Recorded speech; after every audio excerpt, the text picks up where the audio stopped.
Hai teman-teman, aku Maya dan ini Lulana Live Podcast.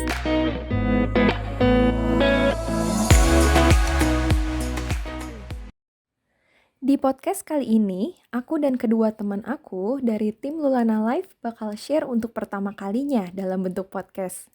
Oke, tema pertama yang kami pilih adalah vulnerability, yang kalau menurut kamu sih artinya kerentanan atau rapuh dalam bahasa Indonesia. Tapi sebenarnya vulnerability itu punya arti yang luas dan gak jadi hal yang negatif loh. Simak obrolan kami mengenai vulnerability dan cara kami mengatasi vulnerability, oke? Welcome di podcast pertama kita. Siapa dari kita yang nyaranin podcast pertama? Siapa? Kayaknya Kristi deh. Cici. Enggak, kan sama Kristi dulu. Iya, sama Kristi dulu yang kita ngobrol, kayaknya kita perlu podcast. Terus di itu Michael gabung kan. Terus Michael bilang, kayaknya kita perlu podcast. Tapi pokoknya dari kalian kan. Jadi kalian yang banyak bertanggung jawab. Sama. Siapa sih Kici? Aku gak kenal Kici siapa. Kalau Michael aku kenal nih, ada Kici siapa ya? Ini Cici nih, ini di sini nih tuh. Oh, aku nggak ada di sini, nggak ada Cici. Setelah struggle kita memulai podcast kita hari ini, membuktikan bahwa kita adalah orang yang sangat vulnerable dan susah untuk memulai. Makanya buat podcast pertama, tema kita hari ini adalah vulnerability.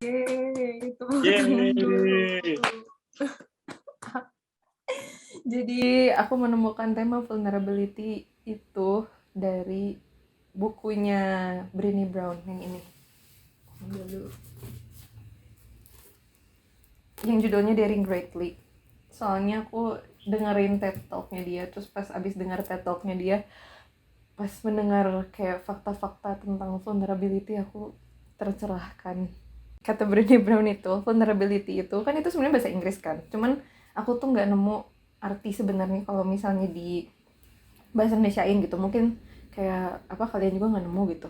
Tapi kalau misalnya yang Brené Brown-nya cerita, itu tuh vulnerability itu sebenarnya uncertainty itu ketidakpastian, resiko, sama emotional exposure. Jadi kayak rasa malu, rasa bersalah gitu, tapi yang kayak kelihatan sama orang lain gitu. Itu yang biasanya disebut sama vulnerability.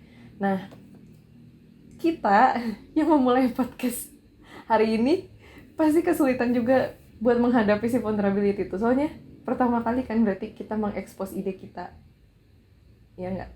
Iya, benar. Terus gitu pertama kali juga kita benar-benar kayak mau sharing, berbagi gitu. Terus bertiga gitu kan. Biasanya kalau misalnya aku lagi kayak bikin kelas atau workshop kayak gitu kan aku doang yang ngomong, Kristi cuma jadi MC, yang di belakang layarnya Michael. Tapi hari ini kita bertiga benar bakal ngobrol soal si vulnerability ini. Siap gak guys? Siap. Agak deg-degan sih.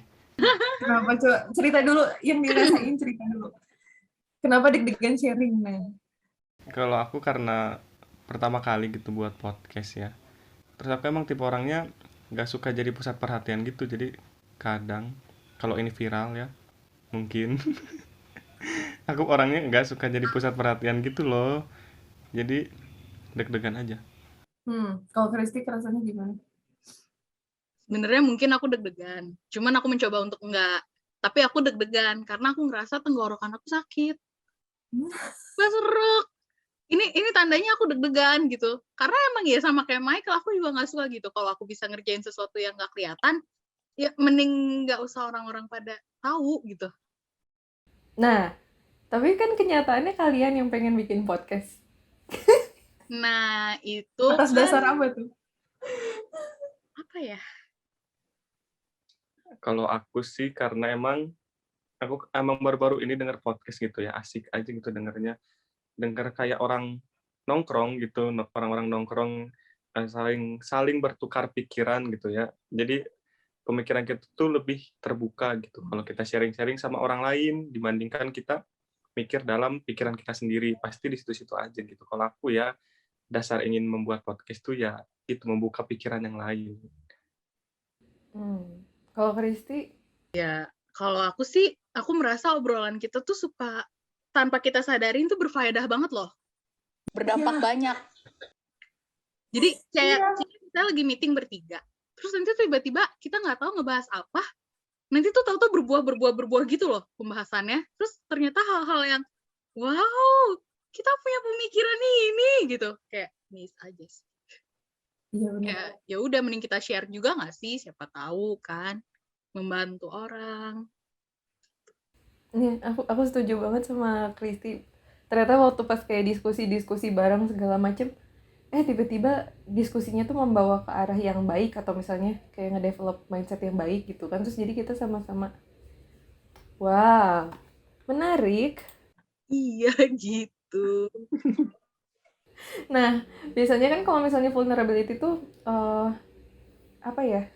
Intinya kan kita takut ya buat terekspos. Terus itu biasanya tuh kalau misalnya yang dibahas sama si Brené Brown ini tuh ujung-ujungnya tuh ngaruh banget sama perasaan perfectionism. Jadi kita tuh kayak selalu kerasanya pengen perfect gitu. Terus dia tuh biasanya tuh kalau misalnya nggak perfect tuh terus kita jadi ke-trigger atau misalnya ngerasa wah nggak nih udah nggak ada kesempatan lagi nggak ada kesempatan kedua ketiga gitu kan. Nah berhubung kita sama-sama orang yang introvert dan susah buat kita sama-sama susah buat tampil di depan umum gitu kan. Nah aku sebenarnya penasaran sih sama cerita kita bertiga akhirnya bertumbuh terus kayak ya udah deh hari ini kita mulai podcast. Oh dari kita mulai ngerencana asalnya cuman ide doang. Terus di itu kayaknya ini possible. Kayaknya ini bisa dilaksanakan gitu. Terus di itu kalian sama-sama dengerin kayak ide dari aku gitu kan. Terus kita mau bikin podcastnya kayak gimana, nanti diuploadnya kayak gimana segala macam. Terus akhirnya kita ngerencanain beneran. Terus di gitu akhirnya kita janjian hari ini buat beneran bikin video gitu kan. Berarti kan sebenarnya ada dari intention kita yang udah berubah gitu. Kita udah nggak kayak mungkin kayak dulu-dulu lagi gitu susah buat ngadepin ini gitu. Tapi kalau sekarang gitu pas akhirnya real ada di depan mata, akhirnya tuh kita terjun juga gitu kan pada akhirnya gitu. Cuman kan pasti ada nih masa-masa lalu yang bikin teman-teman tuh susah untuk mentolerir kesalahan atau sulit untuk tampil di muka umum gitu, yang bikin teman-teman kayak trauma gitu. Kira-kira siapa duluan yang mau sharing? Aku, Kristi apa Michael? Dari yang paling muda aja. Silakan Michael. Siapa tuh? Dari yang paling muda aja. Nggak dari ini ya? Nggak dari yang penanya aja dulu ya? Kayak kemarin rapat. Gimana? Oh soalnya waktu pas di perencanaan aku duluan yang cerita ya, padahal aku Iya, masih men-trigger betul. cerita kalian sih gitu. Tapi ya udah nggak apa-apa, aku yang mulai aja. Jadi oke, ya udah aku mulai cerita aja ya. Pengalaman aku. Jadi kalau misalnya yang jadi trigger kan pasti sebenarnya dari kita zaman masih kecil banget banyak ya pasti ceritanya gitu, kayak gampang aja sih kayak dimarahin guru, terus kayak diekspos sama guru salah apa segala macam gitu, atau enggak misalnya dimarahin di depan umum gitu. Itu juga sebenarnya udah bisa jadi trigger kan. Cuman ada satu cerita yang kalau misalnya aku lagi insecure yang keingetnya tuh si cerita ini terus gitu, makanya jadi kayaknya aku mau milih yang si cerita ini. Ini kejadiannya waktu aku SMA. Jadi waktu aku SMA itu aku tuh masuk ke ekskul padus. Terus di itu aku juga punya band, jadi kebanyakan orang tahu aku bisa main piano gitu. Terus di itu ini tuh kejadiannya kelas 2 SMA gitu. Padahal sebenarnya kalau misalnya teman-teman yang kenal sama aku banget tahu kalau misalnya aku tuh asalnya belajar tuh cuman sampai kelas 6 SD, terus di gitu sisanya otodidak, dan biasanya tuh aku pakai partitur. Jadi aku nggak ngerti tuh dulu yang kayak kunci A, kunci B, kunci C gitu. Itu aku nggak tahu yang kayak gitu tuh. Terus di gitu baru tahu tuh sebenarnya aku diajarin secara basic gitu sama teman di band aku gitu. Jadi di band aku tuh ada satu orang yang dia bisa segala alat musik. Nah dia yang ngajarin aku gitu supaya aku bisa main sama si band mereka dan sesuai stylenya sama band mereka gitu. Jadi di luar itu aku tuh nggak bisa. Dan aku nggak bisa kayak misalnya ada satu lagu gitu ya kayak jreng gitu terus dikit aku langsung main, nah gitu tuh aku nggak bisa gitu kan. Nah hari itu tuh upacara. Terus di gitu kalau di SMA aku tuh kalau misalnya upacara area guru, terus di gitu area kayak petugas upacaranya, area padus, terus area si keyboardnya itu tuh ke expose matahari duluan gitu. Jadi di tengah acara tiba-tiba si keyboardisnya tuh nggak kuat lah gitu, kena matahari gitu. Jadi terpaksalah dia dievakuasi gitu kan. Sisalah ada aku sama junior aku yang bisa main keyboard. Nah, si junior aku ini dia emang basicnya keyboard pop. Jadi emang dia emang pasti bisa gitu kan. Dia udah pasti bisa lah main kayak si kunci-kunci kayak gitu. Terus gitu waktu ditanya guru siapa yang bisa ngegantiin gitu kan supaya upacara itu bisa langsung lanjut gitu. Terus aku bilang aku nggak bilang apa-apa sih. Terus jadi orang-orang udah pada bilang kayak si junior aku ini aja gitu kan, ini si ini bisa gitu kan. Terus dia tuh kayak ah enggak mau, aku tuh nggak bisa, aku nggak mau, pokoknya dia tuh ngomong gitu. Terus dia tuh udah kak itu aja, terus nunjuk aku gitu kan, Kamaya aja. Terus aku tuh bilang gitu, Bu, maaf, saya juga nggak bisa gitu. Kalau misalnya lagu di luar band saya nggak bisa. Kalau misalnya harus main spontan, setahu saya sih dia bisa gitu. Jadi aku kayak bilang lagi kan ke si anak itu aja. Terus kayak dia bilang, enggak, aku nggak mau. Terus aku tuh bilang, punten ini mah ke si cewek itu kan gitu. Aku nggak bisa, kata aku teh.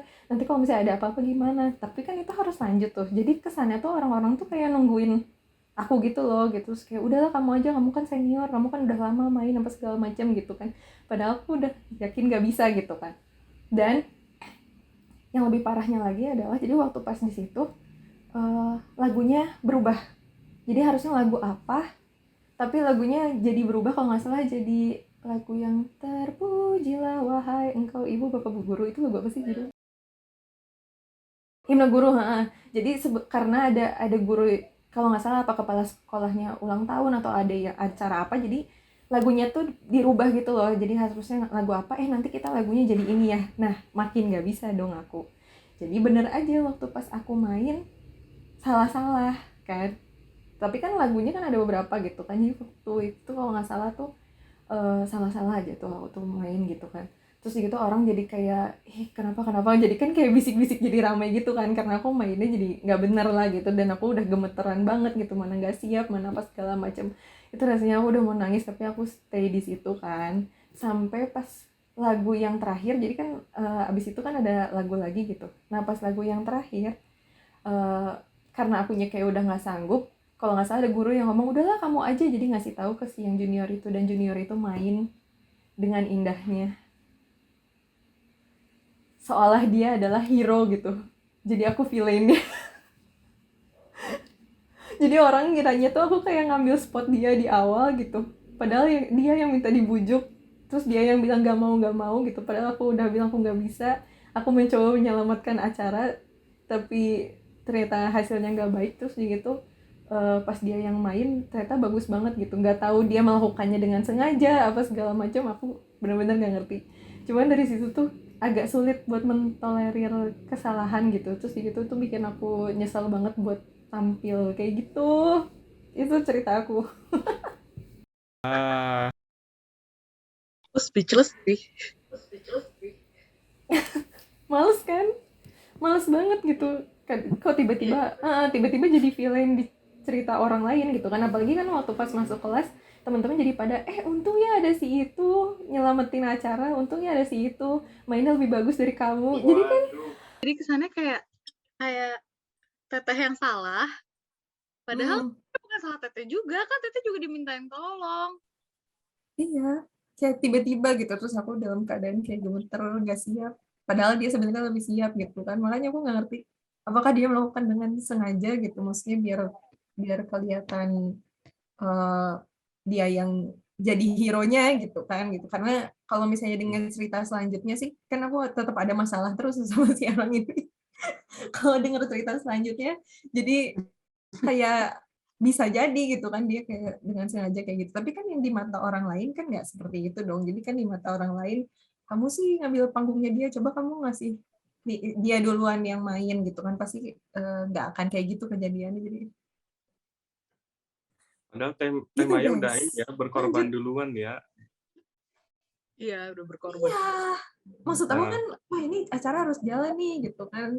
Ya udahlah gitu. Terus dengan keterbatasan aku mencoba melanjutin gitu, dan bagaimana lagi. Dan orang lain juga tahu gitu bahwa apa yang terjadi sama keyboardis sebelumnya gitu kan. Jadi aku ngarepinnya oh ya ngerti lah gitu. Cuman yang sebel adalah pas kayak dia datang terus kayak dia main dengan bagusnya gitu, yang emang emang wilayah nyaman dia main gitu. Ya gitulah hidup. Ada yang mau lanjutin cerita dulu deh? Kayaknya si bungsu nih. Oke, mau aku dulu ya. Ya, Oke, aku mau cerita tentang dulu aku waktu SD. Jadi dulu itu waktu SD itu ada pelajaran seni tari gitu. Terus bisa dibilang aku tuh anaknya cepet ngapalin koreo. Jadi ada seni tari, ada tarian apa, guru tarinya ngasih gerakan gimana, aku cepet ingetnya gitu. Jadi ada beberapa kali acara tari gitu ya dari sekolah, aku tuh ikut tampil. Percaya diri banget tuh dulu aku SD waktu nari. Nah, terus pas kelas 6 SD gitu, entah gimana, entah hormon akunya yang aneh, kayaknya aku pubertas gitu ya, duluan daripada teman-teman yang lain. Jadi pas kelas 6 SD tuh suaraku tiba-tiba udah berat, terus tumbuh banyak jerawat di muka aku, langsung ngerasa gak percaya diri lah pokoknya. Kepercayaan diri aku langsung melesat jauh ke bawah. Makin gak percaya diri. Apalagi diomongin sama teman-teman, ih kamu ini ya nggak pernah cuci muka ya, ih kamu nggak pernah mandi ya, kok mukanya kayak gitu, atau mungkin orang bilang, ih kamu udah mimpi basah ya, gimana sih mimpi basahnya, dan aku, apa sih, itu anak SD ditanyain kayak gitu, terus dibilangin kamu nggak pernah mandi ya, kamu nggak pernah cuci muka, itu langsung, oh my god, langsung kepercayaan diri aku tuh bener-bener terperosok, gimana ngomongnya, pokoknya sedikit banget lah kepercayaan diri aku, padahal dulu tuh tampil gitu ya, nari di depan orang itu percaya diri banget, terus seneng gitu. Semenjak kejadian pubertas itu orang-orang kayak mana ya, bisa dibilang jijik lah ya, karena teman-teman aku tuh belum pada berjerawat gitu-gitu, terus merasa terasingkan juga sih kalau aku. Terus berlanjutlah kepercayaan diri aku itu berlanjut sampai SMP SMA itu aku masih belum percaya diri gitu sih kalau aku. Kalau menurut teorinya Brené Brown, kamu masuknya ke ini nggak sih? Apa tadi? Emotional expose. Iya, betul. Jadi kerasanya kayak apa ya? Karena mungkin jadinya harus kayak tampil beda sendiri gitu kan. Terus gitu ya, jadi secara emosional tuh kerasa oh beda nih sama orang lain gitu. Jadi kamu kerasanya kayak itu. Tiba-tiba terekspos gitu kan. Terus Iya, kalau betul banget. misalnya kalau misalnya aku tadi kayaknya masuk emotional exposure, tapi masuk ke risk juga nggak sih? Jadi maksudnya aku mencoba take a risk gitu, tapi ternyata nggak sesuai harapan, ya nggak sih? Oke, masih cerita dasar tentang vulnerability. Kita dengar dulu dari Kristi yuk. Oke, next. Aduh. Kalau aku sih sebenarnya mungkin nggak nyampe yang gimana-gimana banget ya, karena aku ngalamin itu tuh banyak sih dari masa kecil, cuman yang mau aku ceritain sekarang tuh yang pas besarnya, pas zaman kuliah. Jadi dari SD, Michael SD, Teme SMA, terus aku kuliah gitu ya.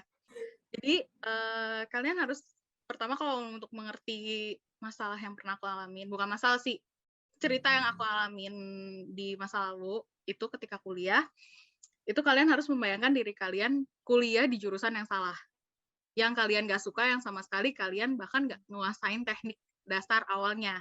Jadi aku kuliah di jurusan yang berhubungan dengan menggambar, dan aku sebenarnya aku gak bisa menggambar gitu kan. Terus ketika kalian sedang membutuhkan dukungan moral, dukungan semangat yang kayak cuman kata-kata simpel kayak ayo bisa, ayo dikit lagi, ayo semangat gini-gini gitu, kalian malah mendapatkan kayak cambukan gitu dari dosennya. Dosennya bilang kayak kamu naif ya kok desainnya kayak gini-gini aja. Kamu emang nggak bisa ya gambar yang lebih benar? Emang nggak bisa ngerjain tugas dengan benar gitu? Pokoknya saya nggak mau Itu tahu ya, satu saya dosen. cuma pengen tahu. Iya, itu dosennya. Itu dosennya ngomong kayak gitu. Terus kayak saya nggak mau tahu, pokoknya yang penting saya tahu kamu ngumpulin tugas saya di akhir. Nilai ya udah gimana saya nanti, mood saya kayak gimana. Kebayang nggak untuk aku gimana nggak makin down gitu. Aku emang nggak aku bukan yang mencari perhatian dia kayak biar dia merhatiin aku. Karena aku tahu semua manusia punya masalah masing-masing, nggak mungkin aku tambahin lagi dengan masalah aku yang kayak aku struggling di jurusan itu gitu. Tapi at least dia pendidik loh. Aku nggak gimana ya. Cuma menurut aku, apakah event mulutnya, misalkan event kita kan juga terkadang sering mengeluarkan statement yang agak-agak tajam ya. Kalau kita ngomong satu sama yang lain atau apa, kita suka komen yang rada-rada gitu ke hati orang gitu. Tapi bisa nggak kata-katanya diganti? Mungkin emang aku sadari gitu.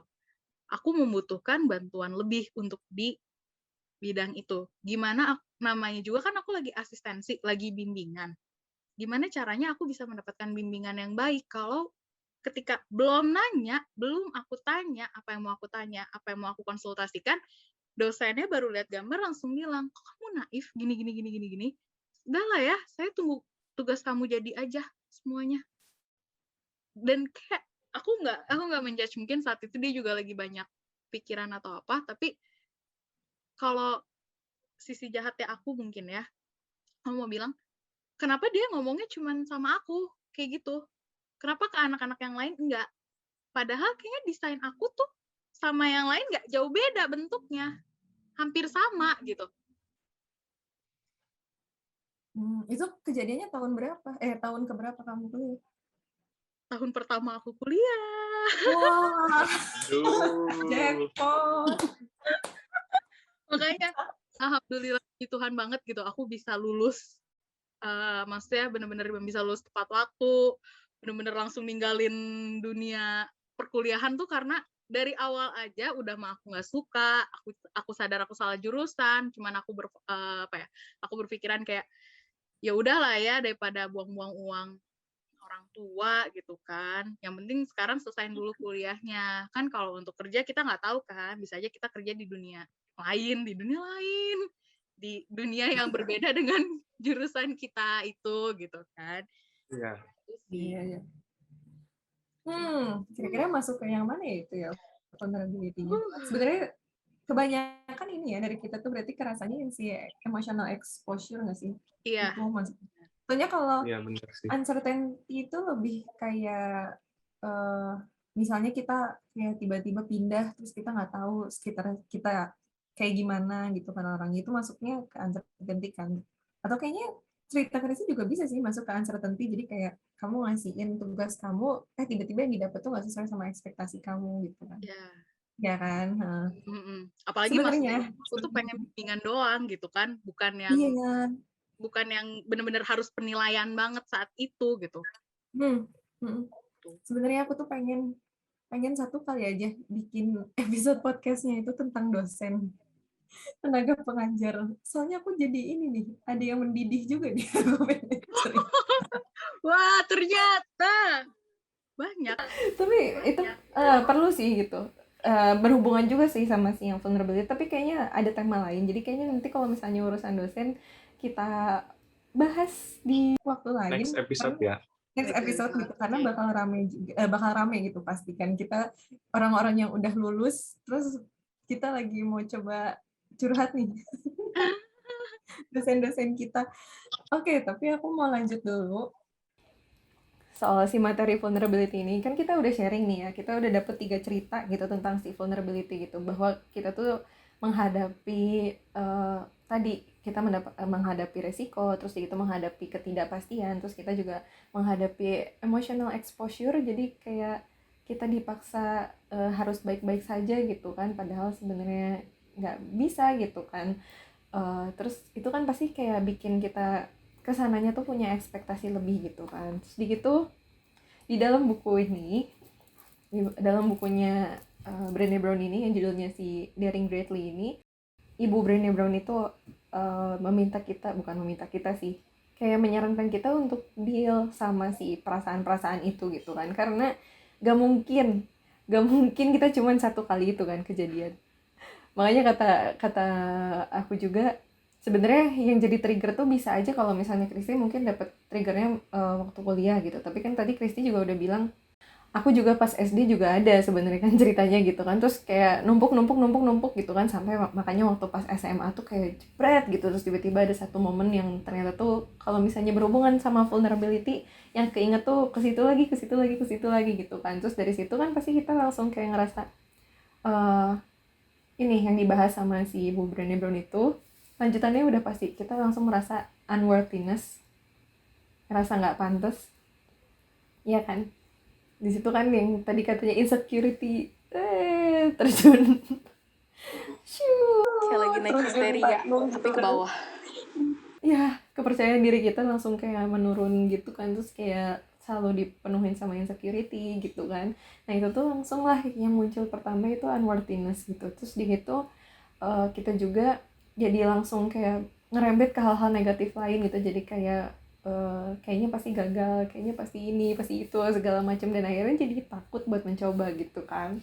Tapi nah kita kan ketemu di satu unit yang sama kan, di kampus kan, yang mengharuskan kita harus Ya tampil. ampun. Nah, Oh iya, harus benar. ya yang mengharuskan kita harus tampil di depan umum gitu kan, dan yang mengharuskan kita buat kerja sama juga gitu. Jadi nggak mungkin kayak insecurity kita yang narik diri kita buat nggak tampil gitu kan. Misalnya kan pasti ada, nggak mungkin nggak tampil, nanti teman-teman kayak gimana gitu kan ya. For your information aja buat teman-teman yang nonton, jadi kita bertiga ketemunya di unit paduan suara di kampus. Jadi waktu pas di kampus ya udah mau nggak mau namanya ya paduan suara, harus tampil dong gitu. Terus kita bertiga sama-sama betah. nah pasti kan ada nih cara kita masing-masing akhirnya supaya kita bertumbuh dan kita bisa menghadapi si vulnerability ini. Bahkan sampai hari ini kita akhirnya coba bikin podcast, berani bikin podcast. Nah, aku penasaran nih cerita bertumbuhnya dan gimana cara menghadapi si trauma. Ya bisa kan disebut trauma kan? Bisa sih. Bisa deh. Ya kalau Bisa, aku ya. bisa. Karena kalau Iya, iya.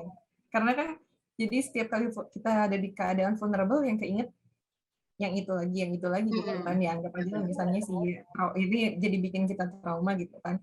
Oke, mau mulai dari siapa? Apa sesuai urutan tadi? sesuai Bebas sih. dia aja boleh. Oke, kalau misalnya sesuai urutan tadi berarti kan aku dulu ya. Kalau misalnya dari aku mau cerita dulu soal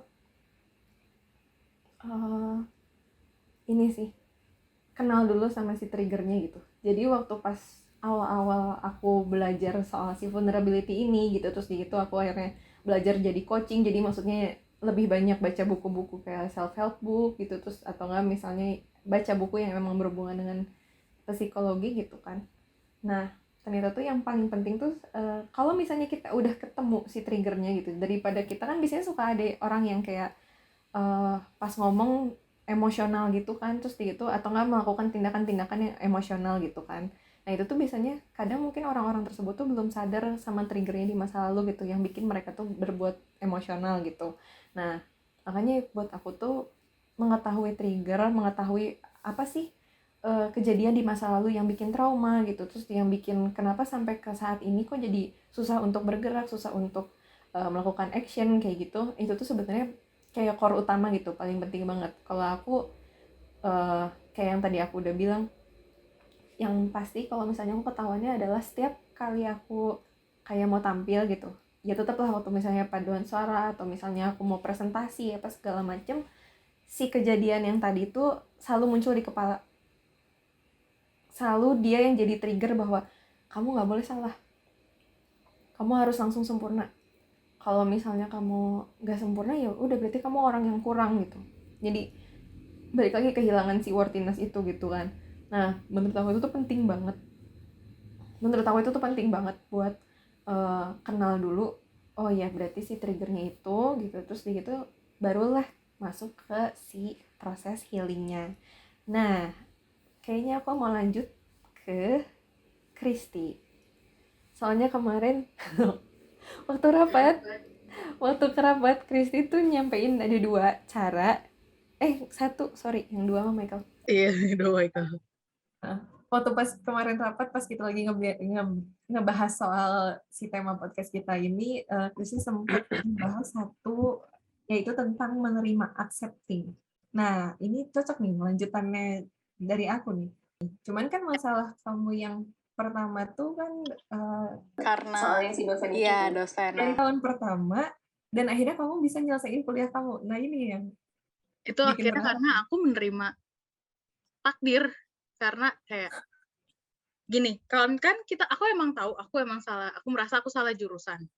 Tapi bukan berarti, dan maksudnya aku mengalami hal-hal yang tidak enak itu gitu. Tapi bukan berarti aku nggak bisa dong untuk misalkan seenggaknya aku bukan untuk tunjukin ke orang lain, tapi untuk diri aku sendiri, masa ya aku nggak bisa berjuang. Emang susah, emang capek, tapi aku yakin aku bisa. Jadi ya udah, aku nerima dulu kalau emang kita sama-sama salah, kita sama-sama masuk ke tempat yang salah, kita sama-sama ada di situasi yang salah, tapi nggak sendiri. Aku punya diri aku gitu. Terus puji Tuhannya lagi aku punya teman-teman yang bisa nolongin, bisa bantu untuk sharing, bantu untuk kayak apa ya, seenggaknya untuk dengerin keluh kesah aku tuh ada gitu. Dan kebetulan teman-teman yang lebih banyak membantu terus dengerin sharing itu di paduan suara juga. Jadi itulah mengapa aku pun jadi ya udah, paduan suara tuh kayak rumah kedua aku gitu. Bahkan kalau bisa dibilang aku merasa selama kuliah tuh aku kuliahnya paduan suara. Terus jurusan jurusan kuliah aku asli itu adalah UKM-nya. Jadi aku memang bener-bener yang ke jurusan tuh aku nggak terlalu gimana. Aku punya teman baik, aku punya sahabat juga di jurusan yang bener-bener ngebantuin aku banget gitu. Tapi teman-teman aku yang ada di jurusan itu pun walaupun bukan anak paduan suara, sering mainnya ke unit paduan suara juga. Jadi kayak ya udah, aku kayak walaupun kita salah, kita berada di situasi yang salah, di tempat yang salah, bukan berarti semua itu bakal salah banget gitu. Kita pasti bakal nemuin secercah aja gitu tempat buat kita untuk kayak bisa kita berkembang, kita justru bisa ngelihat diri kita dari perspektif lain. Oke, aku nggak bisa gambar, tapi bukan berarti aku nggak bisa yang lain-lain dong. Aku masih bisa, aku bisa menulis, aku bisa membaca, aku bisa keluarin suara gitu. Jadi kayak aku ngeliat potensi aku tuh nggak harus berkaitan sama jurusan aku, potensi aku bisa dari tempat lain.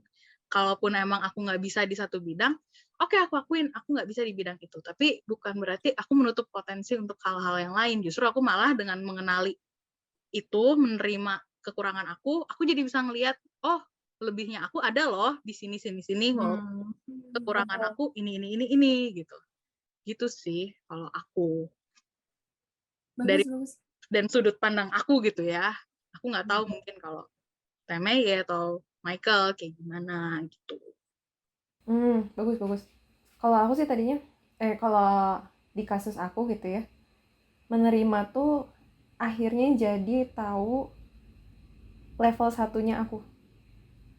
Jadi, jadi ya sudah gitu, kenali berarti waktu itu kemampuan aku sampai di situ gitu kan, sampai level aku tuh sampai di situ gitu. Bukan berarti jadi menyerah gitu kan, karena ya kita ya cuma data doang gitu. Sebenarnya kalau misalnya aku akhirnya mengetahui bahwa kegagalan itu tuh cuma jadi data. Jadi kayak oh ya itu data hal yang nggak berhasil gitu. Tapi berarti masih ada cara lain gitu supaya berhasil kan gitu. Karena pada akhirnya pas dari situ aku banyak latihan, terus gitu aku akhirnya ngambil les piano lagi gitu. Terus kayak udahlah nggak apa-apa ngambil les piano lagi gitu kan. 2 tahun ngambil les piano lagi, tapi kalau nggak salah waktu itu jadinya pianonya jazz. Jadi aku udah bukan belajar kayak chord biasa lagi, aku beneran belajarnya chord jazz gitu loh. Udah di atas levelnya aku yang main salah-salah kan gitu. Udah naik lagi gitu kan. Terus itu akhirnya ketemu kalian di paduan suara, akhirnya ketemu lagi ternyata musik tuh gimana, terus kayak belajar yang lain-lain yang jauh dari hanya sekedar main di depan upacara gitu. Kita tampilnya udah ceritain. Ya kita Nggak tampilnya udah boleh, sambil liburan gitu, nggak boleh sombong gitu. Iya, Nanti kita ada nggak bisa sombong. kita jadwalin sombongnya 1 episode lagi. Iya, nanti ya. Oh my god. Iya nggak sih? Berarti kan kalau misalnya Kristi lebih ke penerimaannya, oke di situ nggak bisa, tapi jadi hal baik jadi kelihatan gitu. Jadi kayak kalau misalnya kamu tutup mata, indera kamu yang lain kan jadi katanya tuh lebih ini kan. Sebenarnya kamu ya kan lebih kayak gitu kan. Nah, kalau misalnya di aku menerima itu semacam kayak ketemu level satunya gitu. Nah, Michael gimana nih? Mau cerita soal menerima dulu, penerimaan kamu terhadap keadaan kamu gimana? Soalnya paling kasihan tuh Michael karena dia tuh bukan yang dia pengen bukan di keadaan yang dia pengen kan, sendirian lagi. Sebenarnya iya bener, terekspos sendiriannya itu loh yang bikin kita Dan aku pas denger cerita Michael tuh rada-rada gimana gitu. Soalnya sampai dibawa-bawa kata mimpi basah untuk anak SD itu tuh kayak belum, maksudnya kita tahu pubertas, kita emang udah belajar waktu SD, tapi kita nggak pernah bawa-bawa kata mimpi basah. Iya. Itu tuh bukan Dan suatu hal untungnya yang apa ya, Iya. iya, parah banget. nggak cocok Maksudnya gitu buat anak SD. kalau di SD aku dulu pas zaman aku kebetulan yang kejadian kayak gitunya tuh banyakan gitu loh. Jadi maksudnya kita satu kelas waktu itu, aku kelasnya tuh berempat puluh gitu. Kayak 5 cowok dari si 40 orang ini tuh udah pasti udah kena pubertas gitu. Jadi kita ngelihat, oh udah gitu. Dan kalau nggak salah waktu itu, kalau di sekolah aku tuh udah dari kelas 5 SD tuh sudah Akan gitu. ada arahan. Jadi kita tuh ada pertemuan gitu, kayak cowok-cowok dikumpulin sama cowok-cowok, cewek-cewek dikumpulin sama cewek-cewek. Terus kalau yang cewek-cewek dikasih tahu, oh nanti akan ada yang namanya menstruasi gitu kan. Kalau misalnya cowok-cowok nanti akan gini. Jadi begitu kita masuk ke kelas 6, begitu ada yang berubah, padahal sekolah aku banyak buliannya, tapi yang itu nggak termasuk bully. Karena dianggapnya normal, semua orang akan menjalani itu. Jadi kalau misalnya ada orang duluan, oh iya nanti juga aku akan begitu gitu, nggak Iya. usah. Iya kan, kan gitu. Makanya aku kaget banget nih yang Michael. Iya. Iya, Michael itu parah banget sih. Iya. Dan itu serius loh, satu angkatan aku SD itu kayaknya baru aku duluan deh kayaknya, dan mungkin kurang edukasi juga ya mungkin dari guru-gurunya, jadi kayak oh my god, sendiri doang nih aku nih, nggak ada temen, kayak terpencil banget, diasingkan. guru nggak ada yang nolong.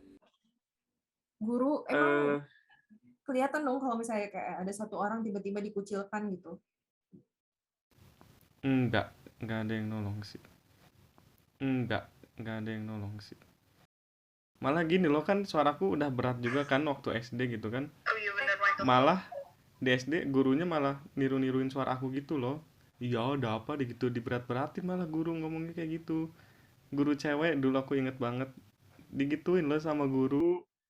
Tuh, menurut aku Jadi, ya, gitu. aduh ini beneran deh, kita kayaknya emang harus buat satu episode khusus untuk pendidikan. Untuk pendidik. Aku nggak menjudge pendidik, kita sama-sama manusia. Oke, kita nggak sempurna, tapi apakah etis berbicara kayak gitu gitu? Kayak, Dan maksudnya secara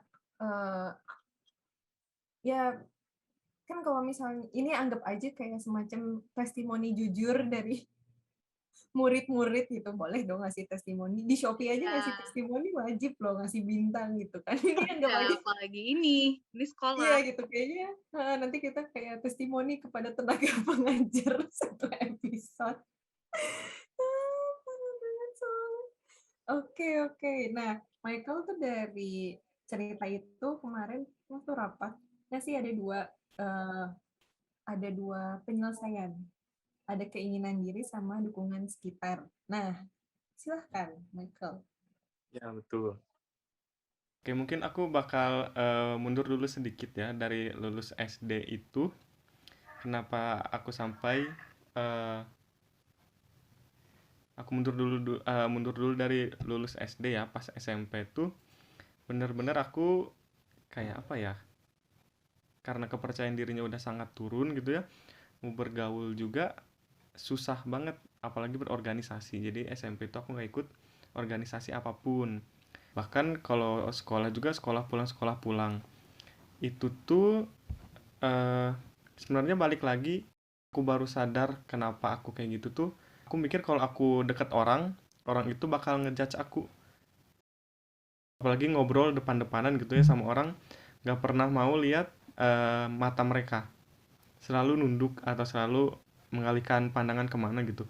Karena aku dulu tuh aku punya pikiran orang itu pasti bakal ngejudge aku gitu. Sampai separah itu gitu. Terus barulah masuk ke SMA. eh SMA gimana ya waktu dulu? Dulu tuh aku keinginan berubahnya itu karena capek sendiri. Capek sama pemikiran aku, orang bakal ngejudge aku, orang bakal giniin aku. Barulah ada beberapa temen yang aku deketin juga, ada beberapa sahabat juga yang ada dari SMA. Tapi dulu aku belum ada keseriusan untuk berorganisasi yang benar-benar berorganisasi gitu ya. Karena belum percaya diri juga. Nah, barulah pas masuk kuliah, awalnya itu masuk paduan suara itu dari PMB, dari penerimaan mahasiswa baru. Kan dulu tuh ada ditunjuk beberapa maba buat tampil bareng paduan suara. Jadi sebelum jadi mahasiswa beneran nih, tau gak sih yang ditunjuk, yang ditarikin sama, dulu tuh aku inget banget ada, nggak boleh sebutin nama ya di sini ya. Nggak boleh. Baru ingat, Kita aku beda.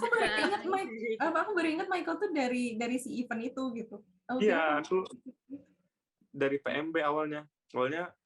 Awalnya itu dulu pendaftaran ulang dulu nih dari pendaftaran ulang kampus kan, jadi datang ke kampus.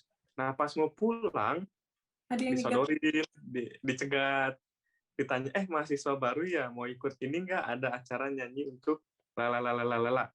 Wah, aku ambil aja nih brosurnya. Aku bilang, aku nggak bisa nyanyi kak, lalalalalala. Udah nggak apa-apa, isi dulu datanya, katanya gitu kan.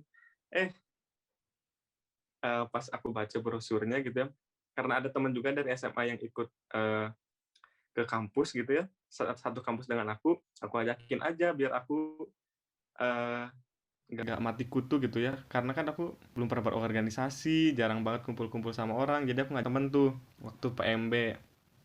Kamu boleh sebut nama lagi ya? Nggak boleh. Boleh, nggak boleh. Ya pokoknya gitulah, itu pertama kali aku masuk paduan suara. Dan ini langsung masuk ke ini cara ngadepinnya ya. Iya kah? Jadi masuk paduan suara itu aku ngerasa diterima. Jadi aku nggak ngerasa diasingkan, nggak ada perasaan kayak dulu lagi. Nggak ada perasaan aku bakal dijudge sama ini, aku bakal dijudge sama itu. Yang aku terima adalah aku diterima di lingkungan mereka dan asik-asik gitu loh orangnya. Yang pertama. Terus itu karena itulah berlanjut terus sampai seterusnya gitu. Itulah organisasi pertamaku gak seumur hidup juga sih. Pokoknya yang pertama Pertama kali dari benar-benar seumur serius ikut organisasi tuh ya ini, paduan suara. Kita Apa? proyeknya tuh langsung berat, langsung gede gitu. Iya benar. Iya kan, maksudnya Oh, untuk itu kamu di tahun masih Iya. aku, bertahan gitu. di tahun aku proyeknya masuk langsung berat. Iya. Ya. Ini nggak sih maksud aku, Iya, kita Iya. semua mau masuk di tahun kapanpun proyeknya Iya, langsung bener. berat. Iya, udah. Betul kan? Makanya aku kadang dulunya asalnya kalau misalnya ngelihat ada orang yang kayak keluar atau kayak ngelanjutin gitu, suka kayak lemah gitu. Tapi kalau misalnya udah nyampe sini, nggak, emang berat. gila sih. Iya sih, di situ juga bener sih, kelatihnya segala macam, membukakan mindset-mindset baru gitu. Nah, sebenarnya bagusnya dari yang Michael tuh ada dua macam kan yang ngebantu dia itu kan. Ada dari keinginan dirinya, karena kan dia akhirnya memberanikan diri kan buat bergabung ke si unit gitu, bergabung ke organisasi.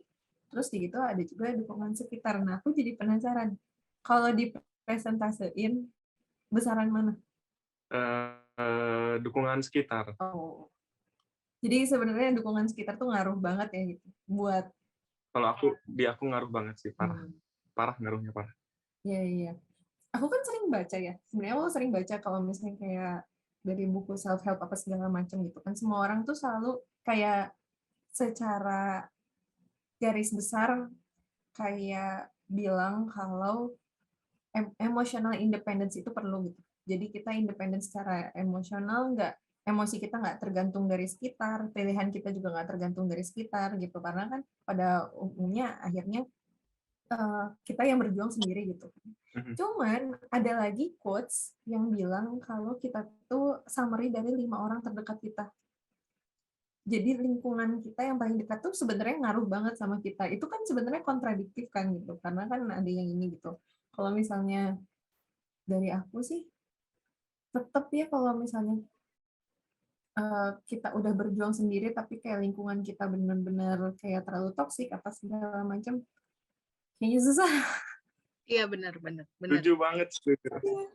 Walaupun misalnya oke lah benar ya kita ayo kita ngelatih emotional independence kita gitu. Tapi kita nggak bisa selamanya terus-terusan pegangan sama emotional independence kita gitu kan.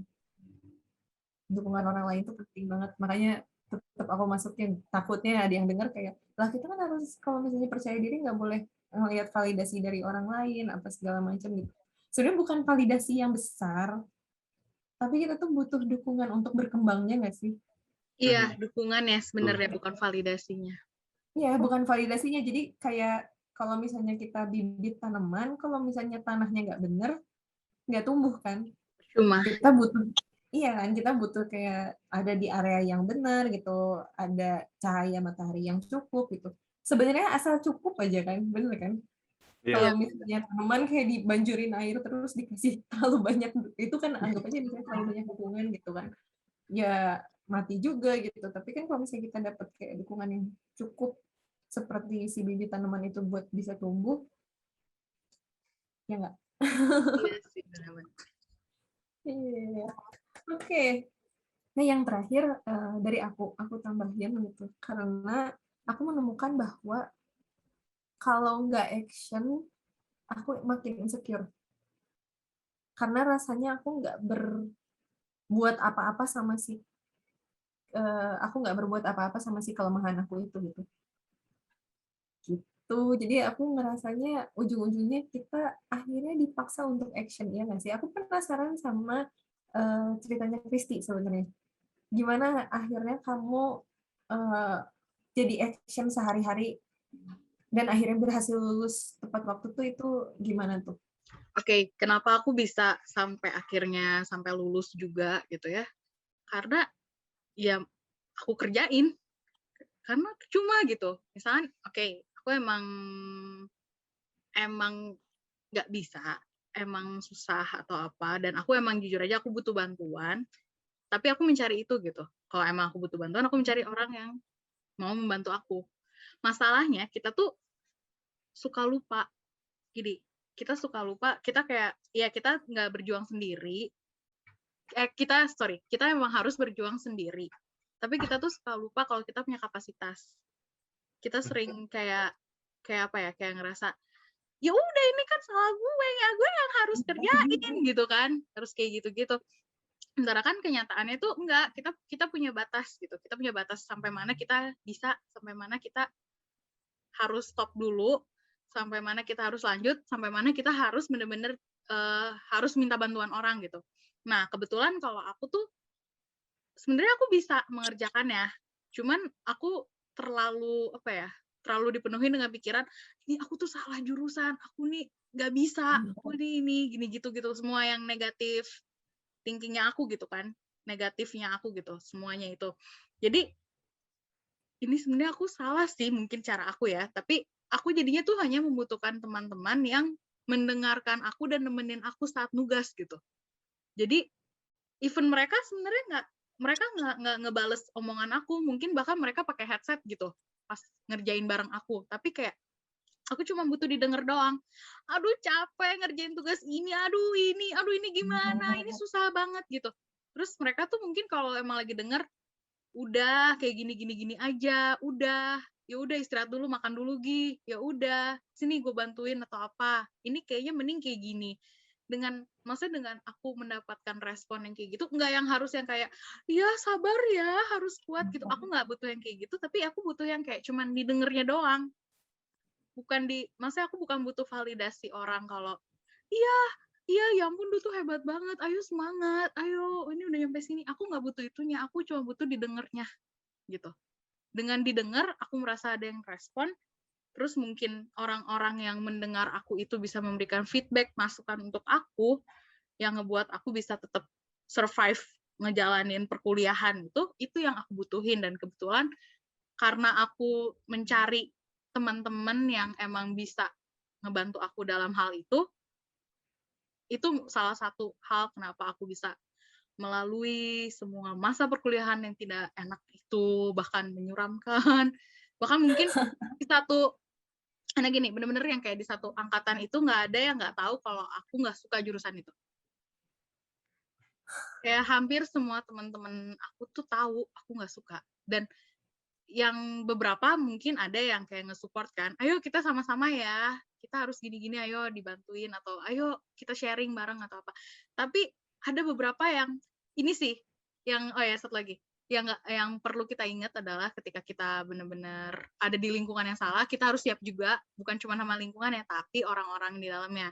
Apalagi yang tahu masalah aku, yang tahu aku kayak gini, bahkan yang mungkin pernah dengar dumelan aku soal kuliah, dan mereka memberikan feedback benar-benar negatif, kayak ya udah bangkar aja kuliahnya. Bangkar tuh apa ya bahasa Indonesianya, ya udah selesain aja, Diulang nggak usah gitu. lanjutin aja, nggak usah Ya, lanjutin diulang. aja kuliahnya, udah keluar aja, cabut aja. Terus kayak ya percuma sih, maneh mau kayak gimana, sorry aku pakai bahasa Sunda karena kampus kita berbahasa Sunda kebetulan. Iya. Ya udah, kamu kan udah nggak akan bisa juga, dan ya udah nggak usah susah-susah, ngapain sih, udah yang penting kelar aja, kayak gitu-gitu sih. Jadi aku juga kayak nunjukin juga sama orang-orang itu kalau oke, untuk di jurusan mungkin aku di bawah kalian, tapi dengan aku ikut UKM yang aku suka dan kebetulan bukan menghasilkan gimana ya, tapi kayak mendapatkan sesuatu dari sana, aku kayak, tapi lo tuh nggak punya apa yang gue punya gitu, lo tuh nggak mencapai apa yang gue capai gitu.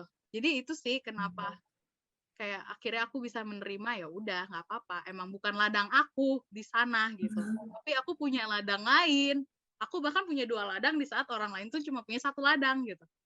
Itu tuh ngingetin aku. Jadi waktu itu aku dari scrolling, tapi kayaknya dari soundnya dari TikTok deh. Soundnya kayaknya dari TikTok deh. Soalnya dia ngomong yang, tahu nggak sih? You cannot change people around you, but you can change people around you. Tahu nggak? Iya kayak aku pernah lihat, tapi di reels. Kamu nggak bisa ngerubah orang-orang di sekitar kamu, tapi kamu bisa mengganti orang-orang di sekitar kamu. Kalau misalnya di bahasa Indonesia jadi ada 2 katanya. Tapi kan kalau misalnya di bahasa Inggris change-nya sama gitu. Tapi kalau misalnya di Indonesia kan Kamu nggak bisa ngerubah orang di sekitar kamu, tapi kamu bisa mengganti orang-orang di sekitar kamu. itu kalau aku salah satu yang powerful juga sih, karena kan nyambung juga sama si yang dukungan sekitar. Berarti kan kita bisa menyimpulkan bahwa dukungan sekitar tuh ngebantu banget kita buat action, kayak yang tadi aku bilang, yang kayak ngasih pupuknya gitu kan gitu. Terus di gitu kita sama-sama ada di kayak di 2 keadaan gitu kan, yang akhirnya kalau yang satu akhirnya kita harus mencoba memilih mana yang harus didengerin sama mana yang enggak gitu kan. Kita harus memilih, oke nih ini tribe aku nih, ini si kelompok yang bakal bikin aku bertumbuh gitu kan. Jadi ujung-ujungnya kan tetap ada di, kalau misalnya emang kita pengen action gitu ya, mau nggak mau kitanya yang harus kayak memilih dukungan. Kalau misalnya tidak ditunjukkan dengan action, perubahan kita nggak akan kelihatan gitu. Kan berarti kita sama-sama, oh iya waktu pas di paduan suara kita melakukan sebuah action tuh, kita ngelakuin, kalau misalnya Michael akhirnya oh iya memutuskan untuk masuk ngelangkah itu kan action penting tuh itu sebenarnya kan di hidupnya Michael kan itu kayak Iya, satu betul. langkah yang kayak mungkin kalau misalnya kita lagi naik anak tangga terus tiba-tiba ada satu anak tangga yang kayak tinggi banget gitu jadi kecil gitu. Iya. harus naik. Mungkin kalau aku nggak mau mulai langkah itu ya, mungkin aku nggak akan bisa percaya diri ini, atau mungkin aku tidak akan bisa bertemu kalian. Oh iya, benar. Iya, ngapain kita masuk ke main-main ke jurusannya Michael? Jauh, Iya, makanya kita beda jurusan semua di sini. beda jurusan. Makanya ramai nih nanti ya betul. episode selanjutnya. Tapi kayaknya episode selanjutnya eh, kemarin ada bahasan kita mau coba bahas quarter life crisis itu buat kita yang di umur kita lagi ada nih lagi hot-hotnya di quarter life crisis. Jadi kayaknya nanti next episode-nya kita quarter life crisis terus kita akhirnya mungkin episode selanjutnya lagi yang testimoni untuk tenaga pengajar. Boleh tuh, boleh. Wah, Oke, kalau gitu aku kasih wrap up-nya dulu. Kayaknya aku pengen kasih kayak pertanyaan penutup nih buat dari kita. Sebelum aku yang ngomong, karena kalau aku kan ngomongin nanti sekalian sama wrap up gitu ya. Apa yang bisa teman-teman simpulkan tentang vulnerability dan cerita teman-teman? Nah, mulai dari Kristi dulu aja. Kalau aku sih yang pasti kita harus jujur sama diri kita sendiri, terus juga ya udah tampil apa adanya sama lingkungan juga. Kalau emang kita kayak gini, ya kita tunjukin ya kita emang kayak gini. Tapi kan walaupun kita menunjukkan siapa diri kita, bukan berarti kita harus kayak ngebuat orang yang risih juga sama kita kan. That's why kita kayak harus tahu kapan kita emang harus agak menjaga untuk nggak keceplosan banget. Oh ini diri kita, ini kayak gini gitu kan. Karena belum tentu orang-orang misalkan ketemu aku langsung terus tahu yang aku yang kayak gimana sebenarnya tuh langsung nerima. Itu juga kan takutnya malah jadi bumerang buat aku gitu kan. First impression yang buruk dari orang buat aku juga gitu. Jadi tapi apapun itu tetap harus jujur dulu sama diri sendiri. Kita yang harus kenal diri kita kayak gimana. Kayak gitu sih. Itu persis banget sama di dalam bukunya. Aku belum baca kebetulan, berarti aku sepemikiran sama. Wow. Karena di buku ini emang dirangkum dari hasil-hasil natural pertanyaan ke orang-orang gitu. Jadi kayak dia Ibu Brené Brown itu bertanya sama kayak apa perempuan, bertanya sama laki-laki gitu, bertanya ke orang-orang yang army itu apa sih? Tentara ke arah tentara gitu kan karena katanya tentara kan kuat banget tuh nggak perlu vulnerability kan katanya jadi ditanyain tuh sama Ibu Brené Brown apakah tentara takut gitu ternyata juga jawabannya rame-rame dan kebanyakan takut kok tentara juga tapi mereka memilih action gitu makanya mau kasih kayak di endingnya tetap harus action gitu karena ya itu tentara aja jadinya juga ya kalau kita lagi di dalam perang ya mau nggak mau ya udah kan harus kalau berantem Oh terus ya. juga terus di itu kalau di buku juga diceritain juga kalau misalnya banyak kayak cowok-cowok yang gagal untuk vulnerability karena yang ngerti kan kalau misalnya cowok-cowok biasanya suka kayak dibilang oh cowok nggak boleh nangis kalau cowok harus kuat segala macam jadi kayak kalau cowok tuh kalau maskulin tuh gimana harus kayak terus bekerja apa segala macam yang padahal akhirnya itu kan sebenarnya toksik. Nah dari sudut pandang cowok tentang vulnerability dan dari cerita kamu Michael coba disimpulkan. Oke, kalau dari aku sih nggak jauh beda dari Cici. Pokoknya jujur pada diri sendiri, jadilah versi terbaik dari dirimu. Ketahuilah kalau karakter orang-orang itu berbeda-beda. Nggak apa-apa untuk menjadi berbeda daripada orang lain. Harus menerima diri sendiri itu seperti apa. Dan ya walaupun kalau kita ada masalah gitu ya, kita boleh melakukan action gitu, dibantu oleh sekitar, tapi jangan juga sampai ketergantungan sama orang sekitar atau orang lain. Nanti malah kalau lingkungan sekitar kita udah berbeda, malah kita jadinya malah ngedown. Harus ada juga kekuatan dari diri kita. Jangan sangat tergantung sama lingkungan juga. Harus punya kekuatan dalam diri kita. Seperti itu kalau dari aku. Oh ya, aku mau nambahin sedikit lagi nih. Kamaya. Itu ada banget di bukunya itu. Oh, jangan kita berdua. Wah, Wow. Harus ketemu, jangan harus iya sama. emang. Oh ya, Kamaya, aku mau nambahin satu lagi Oke. kayak yang dari masalah aku gitu ya. Jangan lupa untuk kita selalu melihat satu masalah itu nggak dari satu perspektif, tapi dari perspektif lain.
Enggak gitu kan, jangan-jangan sebenarnya kita lebih baik daripada yang kita pikirkan. Jadi ya sih, ih keren banget. Nah, itulah. Oke, itulah teman-teman, kalau misalnya teman-teman ada yang dengar ngobrol-ngobrol kita, ini episode pertama dari kita belajar bikin podcast. Bukan yang paling sempurna, tapi semoga memberikan manfaat buat semuanya. Gitu, ya nggak sih? Yang penting manfaat. Ya. Terus dia itu, oh ya, dan dari kita bertiga bukan expert, kita bertiga sama-sama manusia, kita benar-benar, makanya cerita yang mungkin kalau misalnya teman-teman mengharapkan kayak apakah ceritanya bakal kayak drama Korea atau misalnya kayak crime mystery gitu yang kayak rumit banget, enggak. Ini cerita yang sehari-hari banget kan, iya kan, bener-bener ini Iya. case yang sehari-hari banget gitu. Dan kita juga mencoba untuk menyelesaikan masalah sehari-hari banget, dan kayak yang teman-teman tahu tadi, teori yang di buku ternyata udah dilakuin sama Christy sama Michael gitu, padahal mereka belum baca bukunya, dan itu keren banget sih. Nah, semoga teman-teman suka sama episode kali ini dan menikmati cerita kami. Sampai jumpa di next episode. Dadah! Bye, thank you. Itu dia episode pertama kami. Aku akan kasih rangkuman sedikit. Dari bukunya Daring Greatly, karya Brené Brown, beliau menggambarkan vulnerability sebagai uncertainty atau ketidakpastian, risk atau resiko, dan emotional exposure atau paparan emosional. Kami sudah membagikan cerita vulnerability kami yang membuat kami sulit percaya diri, insecure, merasa berbeda. Kami juga membagikan cara kami untuk menghadapi vulnerability tersebut, yaitu menyadari triggernya, penerimaan, keinginan diri untuk berubah, dukungan sekitar, dan action. Semoga bermanfaat dan menginspirasi teman-teman yang sedang menghadapi vulnerability. Sekian, dan sampai jumpa di episode selanjutnya. Itu dia tadi episode kami. Kami mohon maaf apabila ada salah kata. Jangan lupa share, screenshot episode ini dan bagikan di story kalian jika kalian suka. Follow kami di Instagram @lulana__ dan cek produk stationery kami di @seleluna.shop. Bye, see you on the next episode.